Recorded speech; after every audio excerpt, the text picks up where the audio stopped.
حضرت سلیمان علیہ السلام نے چاہا کہ ملکہ بلقیس کا تخت جو یمن میں پڑا ہوا ہے وہ میرے دربار میں ادھر بیت المقدس میں لے کر آنا ہے۔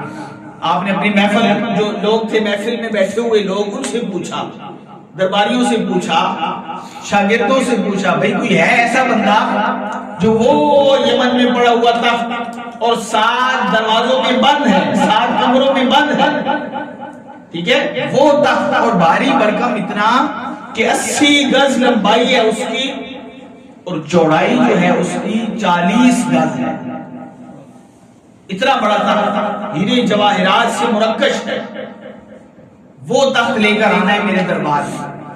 تو آپ کے دربار میں جن بیٹھا تھا، اس نے کہا جی جتنی دیر یہ مجلس ہے اتنی دیر میں وہ یمن سے میں وہ تخت یہاں لا سکتا ہوں۔ آپ نے فرمایا نہیں، اتنی دیر میں نہیں مانگتا، اس سے بھی جلدی مجھے چاہیے۔ تو آپ کا وزیر جو بیٹھا تھا، آپ کا شاگرد جو بیٹھا تھا، وہ کہنے لگا حضور اتنی بڑی بات نہیں ہے، جتنی دیر میں آنکھ چھپکتی ہے نا اتنی دیر میں وہ یمن سے تخت میں آپ کے قدموں میں لے آؤں گا۔ سمجھ سکتے ہیں آپ کتنی بڑی بات ہے؟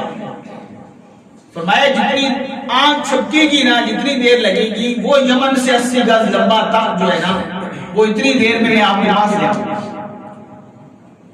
فرمایا قال الذی عندہ علم من الکتاب، وہ کتاب کا علم رکھتا تھا۔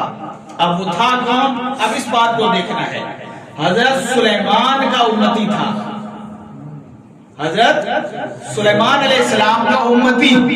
اس کی طاقت کیا ہے؟ آنکھ چھپکنے کے برابر بھی، اس سے بھی جلدی وہ یمن میں پڑا ہوا تخت جو بیت المقدس میں لے آتا ہے، اور ہے سلیمان علیہ السلام کے امتی۔ اور حضرت سلیمان علیہ السلام کون ہے پتہ ہے؟ ہمارے نبی کی امتی ہے، ہمارے نبی کی امتی ہے حضرت سلیمان۔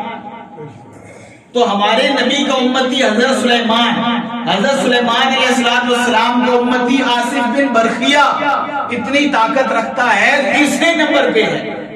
جو 3 نمبر پہ ہے اس کی طاقت کا اندازہ کیجئے، تو پھر آقا علیہ السلام کی وسعتوں کا اندازہ کون کر سکتا ہے؟ سبحان اللہ۔